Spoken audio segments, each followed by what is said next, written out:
What's up guys, welcome to this video on Elvis is the Man. So I've been meaning to make this video for a long time. This one is It's Now or Never from November 1971. This was like one of my favorite Elvis tours probably because we have footage of it, a lot of private fan footage. I'm going to be showing you some of that in this video. But this particular concert was in Cincinnati, Ohio. Towards the end of his tour, and he sang some rarities really for that particular time period. He sang Are You Lonesome Tonight, Hawaiian Wedding Song, How Great Thou Art. It was very unusual, but this one was maybe the most. It's Now or Never. And Elvis was always a little worried about hitting the high note at the end, but I like this version just because like in that arena you hear the fans just cheer when he hits that high note. And when I was first an Elvis fan when I was a kid, I liked his more 50s stuff, but when I got older, I really started to appreciate his vocal range and when he would really try to test the limits of it. It took him a long time in the studio to actually hit the end note on It's Now or Never and like surrender, those type things. But by the time he came here when he was like 36 years old, he really nailed it. And so that's why I want to show you guys in this video. Guys, the footage that you're seeing here is a low grade of the originals, which I believe are owned by Peter Smith. He has a YouTube channel right now and he's uploading a lot of high quality things for us fans. If you want to check it out, the links will be in the description of this video. Here's a few highlights of It's Now or Never from this evening.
And guys, that version there is very similar to how Elvis performed that in 1977 and even in 1974.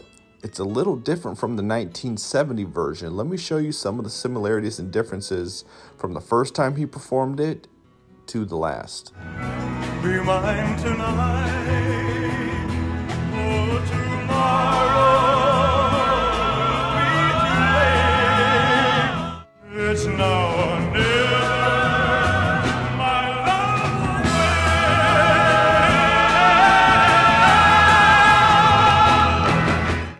That was from Closing Night Season 2 in Las Vegas. I actually prefer that because it was a little spur of the moment and very close to the original record. The version we just heard from Cincinnati in 1971, a year and a half later, really mirrors how Elvis would do it in 1977. In 1974 for that matter. More of an Italian type flavor.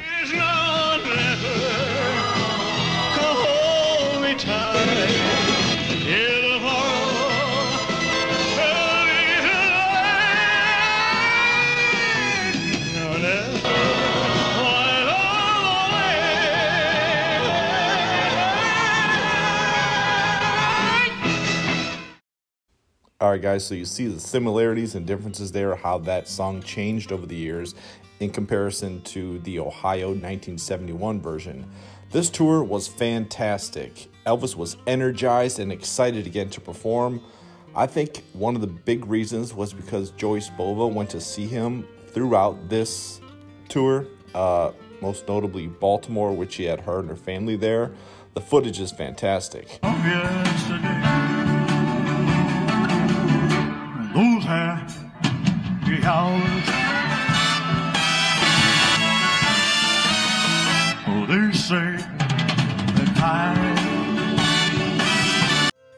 Guys, Elvis was in such a great mood there. It's so nice to see him perform.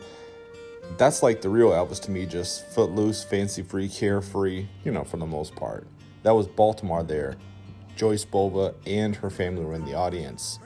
In the background, there's a number of cities that Elvis played on this November tour, including Boston. I haven't seen a lot of footage from Boston Garden, but I did buy the FTD a few years ago. Tons of energy from Elvis and the crowd. Well, guys, I hope you've enjoyed this little bit of info from the November 1971 tour. Thanks, Peter, for the footage. Like I said, this footage is not like from the original tapes, nothing. It's just like it's been on YouTube for years. The quality's not so well. Maybe one day in the future, all the collectors will come together or some things will happen. Maybe EP will buy it or something, but we'll get this in great quality footage, which is what the fans deserve. So thanks everybody for watching. Hit the like button, helps to grow and expand the channel. I also have a Bible channel if you're into learning about the Bible and how it can apply to your life. Also a fitness channel. The links are in the description below. One more advertisement. I do Patreon things that I wouldn't put on YouTube for different reasons. Maybe it's too risque, maybe too many people would just not appreciate the type of attention to detail that these videos have. FTD reviews, all that type of stuff. So check out Patreon, Elvis is the Man as well. Leave me a comment down below. We'll talk there.